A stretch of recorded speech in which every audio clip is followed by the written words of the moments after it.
desde 1899 se creó precisamente la compañía ASARCO. Y entonces, en su momento, pues jamás se cuestionó sobre cuáles eran los orígenes, qué se iba a hacer, a quién se iba a perjudicar, etcétera. Entonces, esa es la situación, esa es la realidad. Por cierto, déjenme decirle que, ¿ustedes saben qué quiere decir ASARCO? No.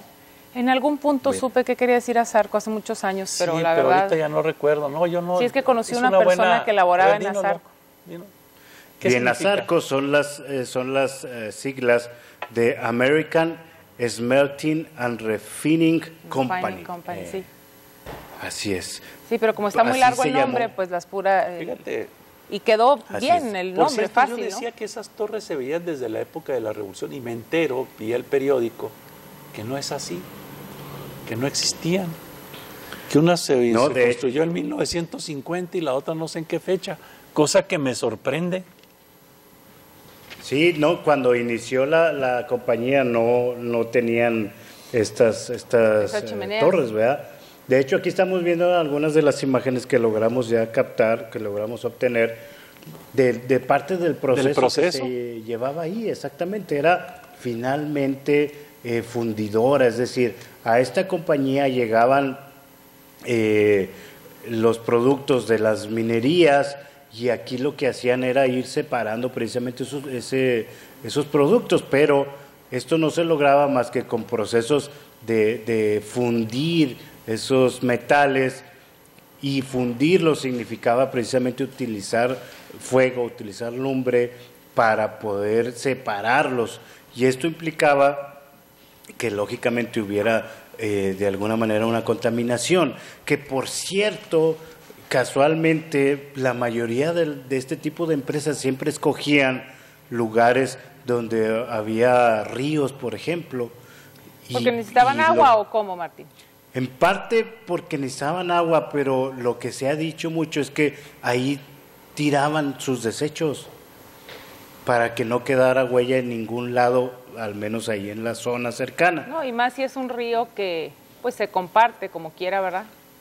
Exactamente, exactamente. Esto estamos viendo varias imágenes desde diferentes ángulos de lo que fue esta compañía en sus principios, de las torres, que por cierto también, dedicada a la déjeme seguridad. decirle, sí, pero de sí, ellos. fíjense, Sí. Había tantos detalles tan especiales. Por ejemplo, para los empleados de esta compañía estaba prohibido entrar con cámaras de fotografía en su momento y después cámaras de video, por lo que incluso tratamos nosotros de conseguir fotografías de algunos ex empleados. Decían, no tenemos nada, porque no podíamos meter nada de cámaras de fotografía o de video. Por el contrario, los movimientos laborales que se dieron aquí en Texas fueron tan enormes que incluso este fue una de las primeras uniones o sindicatos que se crearon en Texas con los empleados precisamente de la ASARCO. Si no fue el primero, fue de los 2, 3 primeros que se crearon precisamente en Texas, que eso fueron también muy interesante. Y en su mejor época, ASARCO llegó a ampliar directamente aquí en El Paso, Texas, cuando más a 600 personas.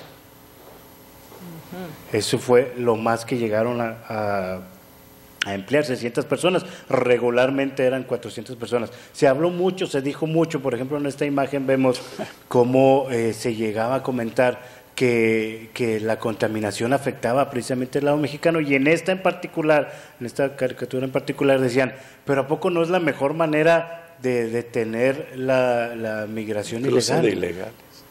Sí, o de indocumentados. Sí, pero acuérdate que para los americanos somos ilegales. Y casi, sí, alienígenas y demás. O sea, siempre se llegó a comentar, siempre se llegó a decir, pero se buscaban incluso salidas, por decirlo de alguna manera. Mira el Juárez y El Paso de antaño, mira nada más. Sí, sí. Ven los cielos. Bueno, pues esta es una serie de situaciones que se han estado dando en torno a esto. Hubo varios movimientos que buscaron primero reactivar la Zarco porque se llegó a detener sus operaciones, se hicieron investigaciones, se hicieron estudios y muchos de ellos no arrojaban suficiente información para decir que realmente habían estado generando problemas. Cuando, déjenme decirles que entre los productos que se manejaba precisamente en la Zarco no era únicamente el plomo, que muchos comentábamos de eso, o el cobre. Aquí también se manejaron productos como bismuto, antimonio, arsénico, ¿sí? Cadmio, el cobre, el plomo, azufre, selenio, óxido de plomo, óxido de bismuto, plata y oro. Pues todos los elementos. Todos. Y todos eran procesos muy similares donde se fundía, se quemaba, por consecuencia había las torres se utilizaban precisamente para despedir ese humo y que no cayera ahí junto con los empleados, etcétera. Entonces, fueron una serie de situaciones muy particulares.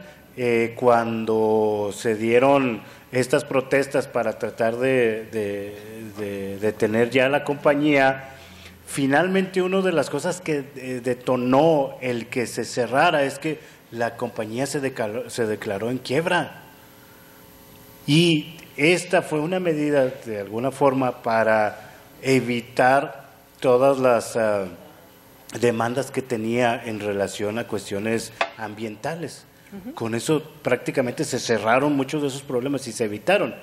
Sin embargo, la compañía, por ejemplo, destinó un presupuesto de $100 millones de dólares, para tratar de limpiar y de ayudar con aquellas personas que hayan tenido algunos padecimientos, cuando hubo estudios que lo mínimo que se necesitaba eran $500 millones para solucionar algunos problemas, y se hablaba de $1,000 millones y hubo 100 millones nada más, que tampoco nunca se supo qué pasó con ellos. Entonces, ahora sí, si les parece, nosotros siempre veíamos dos torres, que es lo que regularmente se ve, pero realmente había 3. De esas 3, una de ellas ya fue derrumbada, ya fue tirada, y tenemos las imágenes, que es la Torre 01, donde recientemente la tiraron esta torre. Esta era la más pequeña, y aquí estamos viendo cuando va cayendo. Realmente no causó ningún problema, en parte muy probablemente por la estructura con la que estaba hecha, y que pues su tamaño pues realmente no pues no era tan grande, vaya, pero aún así no era comparable, exactamente, de polvo, digo. Pero ese polvito, mira, también le contamina, Ah, claro. Mira. Claro que contamina, pero si vemos la dimensión de las otras, pues. Así es, esta ya cayó y esta ya no pasó absolutamente nada. Este sábado está programado precisamente derrumbar las otras 2. Pasado mañana. Exactamente. Una primero y la otra 8 minutos después. Todo esto se va a dar siempre y cuando no se estén presentando vientos mayores de 30 millas por hora. Si así fuera, se suspende para el domingo. Y en caso de que igual esté el domingo con esta situación, también pues se suspendería. Así es. Ahora, lo interesante de esto también es que se habla de que se va a utilizar una técnica en la que van a caer en un lugar donde va a haber incluso una zanja y que va a haber unos rociadores de agua que van a evitar que se levante precisamente las nubes de humo.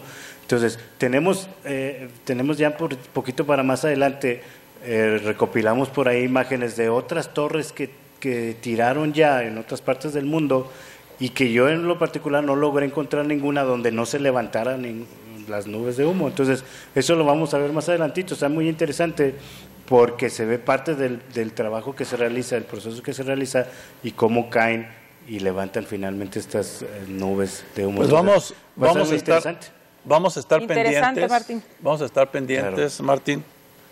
Va a ser una situación que vale la pena cubrir por todo lo que esto implica. Yo creo que un derrumbe de esta magnitud en la zona fronteriza no se ha generado. Y estaremos ahí antes de que inicie todo y hasta el último momento, por supuesto. Estarán instalados ahí las cámaras y micrófonos de Canal 44, Así es, y para también ser testigos de este acontecimiento. Sí. Sí, definitivamente. Y también les voy a mostrar una de las razones por qué había grupos que querían que no se derrumbara. Lo vemos en un momentito más.